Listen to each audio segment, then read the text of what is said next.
Hi, Ashley here with a quick update on the Kenneth Eugene Smith case and the nitrogen hypoxia execution that is scheduled for tomorrow, which is January 25th of 2024. The appeal has been denied, so it looks like they will be going forward with the execution. I also, after talking about the appeal being denied and showing you that article, I'm going to show you a few more facts about the case that you may find interesting. So let's get started.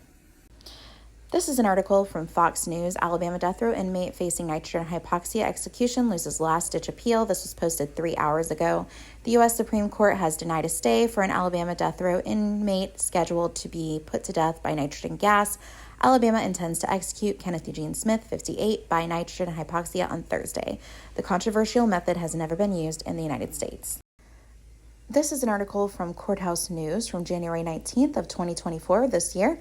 And the interesting thing that they talk about in here is that, and this has come up in a few other articles, and I just thought about it, is that if the judge had listened to the jury's recommendation, Kenneth Eugene Smith wouldn't have been sentenced to death at all. He would have been sentenced to life in prison.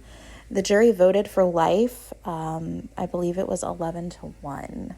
Yep, 11-1. Although a jury recommended a life sentence for Smith by a vote of 11-1, the trial judge handed down the death penalty in a practice known as judicial override, which has since been outlawed in the state. The article goes on to talk about how this is the state's second attempt at executing Smith after his lethal injection execution was halted in November of 2022, and it goes on to talk about how he actually notified the Alabama Department of Corrections that he preferred to be executed using nitrogen hypoxia. Theoretically, a respirator-typed mask will be placed over Smith's nose and mouth as he is administered 100% nitrogen. According to expert witnesses who testified on behalf of the state, the method would render a subject unconscious within 40 seconds, while death is expected under 15 minutes. Nitrogen hypoxia has been used successfully for assisted suicides, but never before for executions. So they do have some concerns about it leaking, or maybe he might vomit and that might interrupt the execution and lead him to be in a vegetative state. So that's their defense.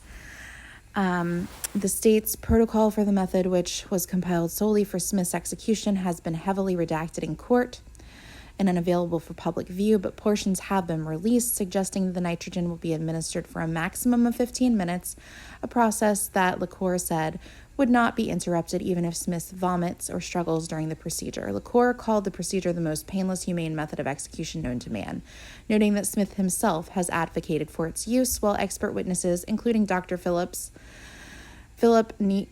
I can't pronounce that, who has testified the procedure is neither cruel nor unusual and has also made public claims that it's safe and effective. In a bit of a peek behind the curtain, LaCour reluctantly disclosed a previously redacted portion of the protocol that Smith would receive between 70 and 90 liters of oxygen per minute. This rate is far more than the typical 15 liters per minute that is administered during the assisted suicides. With all this talk about this execution, we need to keep in mind that there was a real person that was the victim of Kenneth Eugene Smith. Elizabeth Sennett was found dead on March 18th, 1988, in her family home on Coondog Cemetery Road in Alabama's Colbert County. The coroner testified that the 45-year-old woman had been stabbed 8 times in the chest and once on each side of her neck.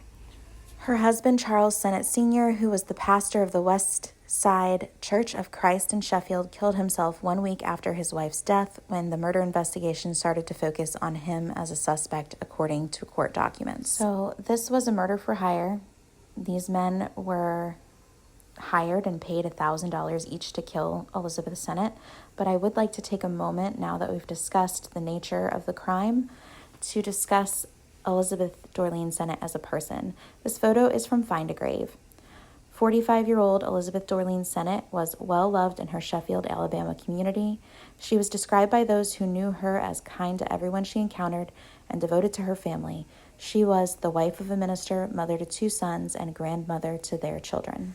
I know there's nothing that I could say that can put the grief that this family has felt for the last 35 or more years as they are waiting for this execution into words. And I know that there is probably a lot about Elizabeth Dorleen Sennett that I did not speak about in this closing. But I just felt that it was important to talk a little bit about who she was.